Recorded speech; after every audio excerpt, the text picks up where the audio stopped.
Now, a word about animals on the Mark Thompson Show. She writes a newsletter about animals and animal news and the world of animals. She's Karen Dawn, everybody. The Daily Animal World News Watch is DawnWatch. So tell me, by the way, interesting note about Carmel, since we did a story about Carmel not just a moment ago. It is a dog-friendly environment. Oh my gosh, it's one of the most dog-friendly in the country. It's funny, I moved from Santa Barbara recently, which is wonderfully dog-friendly in that it has a gorgeous dog-friendly beach, Hendry's Beach in Santa Barbara. But in Carmel, the main beach, the city beach, where, there's just nowhere in the world like that to watch the sunset, is totally dog-friendly, off-leash dogs. So, and, also, there's lots of restaurants where you can go with them, but for the main beach. So dog lovers, if you've never been to Carmel, go there and watch the sunset on the beach. Now, warning, I heard one of your folks said Carmel's a bit too shishy for them. Yeah, warning, the beach is packed with Labradoodles, Golden Doodles, and not very many rescue mugs. Like, you're going to get it. And it's funny because Santa Barbara, which is also a very fancy town, the dog beaches, pit mixes, and all sorts of dogs where my guys fit right in, whereas there's a lot of doodles and whatever, and golden retrievers. But still, it is a wonderfully dog-friendly town, yeah. That's terrific to hear. I know there really is and the leash laws vary from place to place, but it's great to have a place that at least welcomes doggies. And you can always, in many of the places in Carmel, you can see, in Monterey for that matter, you can see the dog bowls out front at the little cafes, and so you can kind of tell that it's a dog-friendly place. What else do you have for us today, Karen Dawn? Well, I started watching the Netflix series last night, You Are What You Eat, and it's super fun. And then I opened up the papers this morning, and there in the San Francisco Chronicle, there was a big article on it. So I thought, well, let's talk about it, because it doesn't go well. I only watched the first episode last night and was just delighted by how fun it is, because this is the sort of thing that I feel like, well, I have to watch for my work. But it was just a complete delight, and I'm looking forward to the next episode tonight. So give me a sense of what it is. I mean, I know it's very high profile, and I mean, I'm aware of it, but I haven't seen it yet. Yeah. So it's done by Louis Hose. Sure, he did The Cove, and he's an Academy Award-winning director. He did. He won the Oscar for The Cove, which, if folks haven't seen that, it's just a fantastic movie. It's got a lot of people are scared to watch it because there's, about 3 awful minutes in it where dolphins get killed. And I say, watch the show and bury your head in, your pillow or your It's worth your a quick mention shoulder. That this is The Cove, again, Academy Award-winning documentary, is about a cove in Japan, and dolphins are driven into the cove as an annual event. It's not just in Japan, although the cove takes place just in Japan. This tradition, if you want to call it that, this slaughter occurs elsewhere, like in the Faroe Islands, I believe, as well. There's one, but anyway, Faroe Islands, it's whales, and it's whale. Okay, Japan, it's dolphins. But dolphins are a whale or whatever, so it's right. They really very are, similar. But yeah, but the Cove dolphins. is so the guy who did this terrific film, The Cove, is behind this that you're talking about. You Are What You Eat.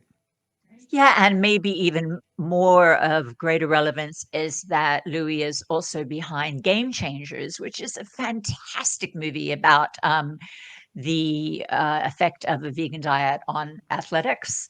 And it really focuses on men, in particular, men who want lots of muscles and be big and strong, and how being plant-based can really enhance your athletic performance. Yeah, the thing I liked about Game Changers, not to cut you off, but just to enhance what you're saying or add to what you're saying, I liked that it was about that, the myth about meat being more manly.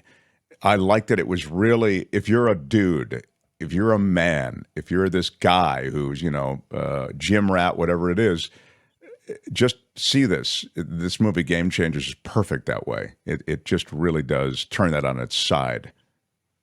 Yeah, and the great thing about Louis' work is that, he really knows how to make a movie. I mean, when your documentary wins the Oscar, it's because you know how to tell a story. So, and that's the thing with the Game Changers. It's just a super, super fun movie as well. I will just in the service of full disclosure, I will tell you, I was a producer on the Game Changers too. So I was one of the first producers to that project. I was one of the first 5 people involved. Now, about 18 months after I got involved, you can see James Cameron got involved. That's when I thought, okay, this is going to be good. This movie is now, and now you can see all the other names: Schwarzenegger, Jackie Chan, Lewis Hamilton, Novak Djokovic, Chris Paul, the Game Changers. It's streamable. Okay. But anyway, yeah. I'm going to join you on a little fun sort of. I was going to say name dropping, but it's not quite that. But a little bit of like close to. But I first met Louis when I went to see The Cove maybe a decade ago, and I gave him a copy of my book, Thanking the Monkey.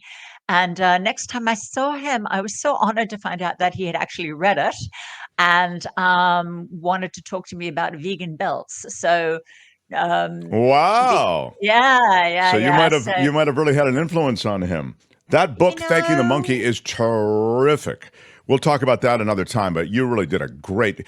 It's perfect. We'll talk about that when we get the new edition out. Good. Anyway, so this film done by this Academy Award-winning director. Yeah, he is an animal advocate. But what I really like about this new Netflix show is that you don't really feel that nobody likes to be preached at. And whereas shows like, there's shows like What the Health and things like that, and they're fun and they're excellent, but they so clearly come from a advocacy perspective. Whereas I think Louis does exactly what I try to do, which is not tell other people what to do, but try to make sure that people have the information to make their own informed choices in line with their own values. And so this is what this Netflix series is doing. And what I love about it is that they take identical twins, because then you can get rid of a lot of the stuff, which might otherwise influence the outcomes, such as, blood type or this or that. And they put one twin on an omnivorous diet and the other twin on a totally vegan plant-based diet. And what's nice is they don't put the omnivorous twin on Atkins or keto or whatever the trendy diet of the day is that most doctors will say, look, they aren't really healthy. They are actually putting one of the twins on a healthful omnivorous diet, which has meat, but it also has vegetables, etc. And they're going to be comparing that twin to the twin who's on a totally plant-based diet. And as I said, I've only seen the first episode. I know enough about nutrition and have read enough to know that I think the folks on the completely plant-based diet end up performing a little bit better on various measures. But it's not like if you'd put them keto versus plant-based or something like that. But I think it's, I just wanted to mention that it's super fun.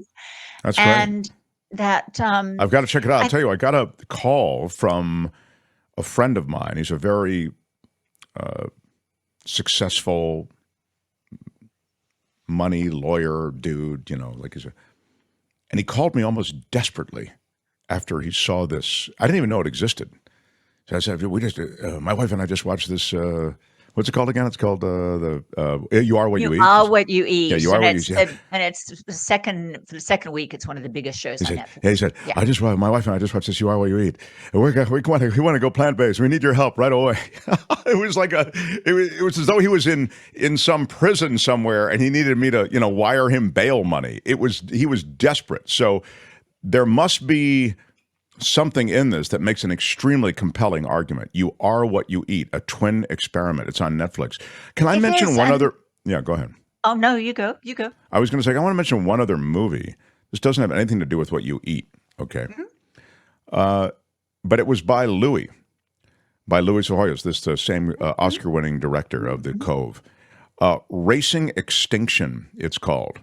It's a Oh, yeah. great movie. It has nothing to do with veganism or changing your diet or anything, but it speaks to what's happening in the world and on the planet with so many species. Racing Extinction. See it, and you will be glad you did. It speaks very much to a lot of the stuff that we talk about on this show when we touch on it, but it takes it down to a granular level. And I thought there was great information, and it was a good watch. It's not too long a movie.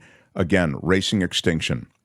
Check that out It's as funny, I well. was about to say something and then said, "Oh, sorry to cut you off," whatever. But, as so often, we're exactly on the same wavelength here because I wasn't going to mention that particular movie. But what I was going to mention is that this segment is we talk about animals. And of course, here we are, we're not talking about animals. We're talking about this great new Netflix show, which is all about diet. But they are, of course, so tied up together. And that's so I just wanted to bring that home that, you and you've said clearly that you avoid eating animals because you know what they go through on factory farms and slaughterhouses, and that's enough for you. And that's enough for me too. And if plant-based diets weren't healthier, unless it was going to kill me, I would find some way to make them work because I just really, really care about what happens to animals. But it is a treat to see them measured against meat-eating diets and find out, of course, they're not worse for you in this. There's been a bit of a pushback against the whole vegan movement to suggest, oh, we really, really, really need meat. So it's so nice to see something saying, well, we know, no, we don't. And again, I'm not telling anybody else what they should eat, but I think it's just important that people know that no, we don't need it. And then, I sent Tony along a few photos because um, we went from there was a really push towards fake meat and the Beyond Burgers and stuff like that can be a lot of fun and can be delicious, but they aren't what I eat, and they aren't what lots of us eat. And I think when people look at what I eat for lunch, it doesn't look like I'm suffering, and that's why I sent you some photos of when I go out to Cava and I get myself a gorgeous big hummus, avocado packed, yummy salad bowl with rice and beans and stuff like that. I just don't think I'm suffering. Or if I go to there we go. There's my Cava bowl for lunch from a few days ago, and that's nobody's going to be eating that for lunch and saying, "Look how deprived I am." And, if Yeah, people the love taste experience sushi, for me as well just has broadened immensely. It's an incredible thing. I never would have thought it. I didn't. oh, and I didn't care about one of anything except I just didn't want anything to do with animal cruelty anymore. So I wanted nothing to do with it. And I had a Cheese Jones that was. I had a house account at a major cheese shop in Los Angeles. That's how much cheese I used to eat.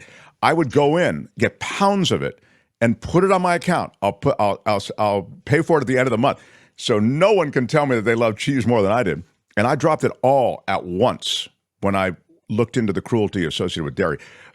But again, what I like these conversations. There's good news. There's troubling news. There's a good Netflix series where you are what you eat. And I mentioned this Racing Extinction as well. It's nothing to do with diet or veganism or any of that stuff. You'll just really like that Racing Extinction, and it'll give you some great information. And when you it's all start doable. talking about cheese, though, I have to mention that one of my favorite things, of course, about not racing extinction, about you are you eat, is that Miyoko is a featured guest. And when I first Bay went, Area from the North Bay. Yeah. I'm like you with cheese, Mark. When I used to go out to fancy restaurants, when it came to dessert time, I just wanted a beautiful glass of red and a cheese plate. That's all I cared about is a cheese plate. And when I first went vegan, we had to pretend the cheese was edible. Whereas along comes Miyoko a decade or so later. And now, I mean, if you've not had her cheeses, they're absolutely scrumptious and they're healthy. They're organic cashew-based cheeses. They're good for you. And she's Bay Area. She's an Asian woman. And one thing about Game Changers was it was just men, men, men, men, men. So what a joy to see Miyoko talk about her cheeses on this Well, show. And yeah, I mean, you can say it about Game Changers. I'll just say this: two of the athletes featured are women, so you can't just say it was men. Game Changers. you and I can agree to disagree on Game Changers because it's It not was all men. targeted. It was targeted to men. 90%. It was targeted to men, but the film starts. The first shot of the movie is a woman. So, anyway, Mark, Karen, it's 90% men. But this one is. Sir. Yeah, that's all I have to say to you. 90%. I was a producer on the film. Don't tell me about my own movie. Why are you yelling? All right. You remind me. Say of, goodbye to Karen. Kip You'll telling never me see her that again on this show. wasn't really all men, and it was like, oh no, it's only 90%. But the Anyway. good news is that this one isn't. Yeah, no, I'm half teasing. Not quite half, actually. Less than half. All right. So what I would say to you is thank you for reminding us about this. I really want to see it. Also, You Are What You Eat and all of this other stuff that I think relates to the great work of this Luis Ahoyos, The Cove, Racing Extinction, the like. Nothing to do with eating, just has to do with what's going on the planet with animals. So, and love your new microphone, I might say. You sound very good. You look good. You sound good. We kind of got this segment where we need it. I'm really going to miss you. All right. Thank you, Karen. Karen Dawn, everybody, from DawnWatch. That's a word about animals for today. Join the flock. Again next time for a word about animals on the Mark Thompson Show. Hi, it's Mark, and I thought that was great. Hit the notification bell. You'll know whenever there's a new video being dropped, and please subscribe to our channel to help us save the universe.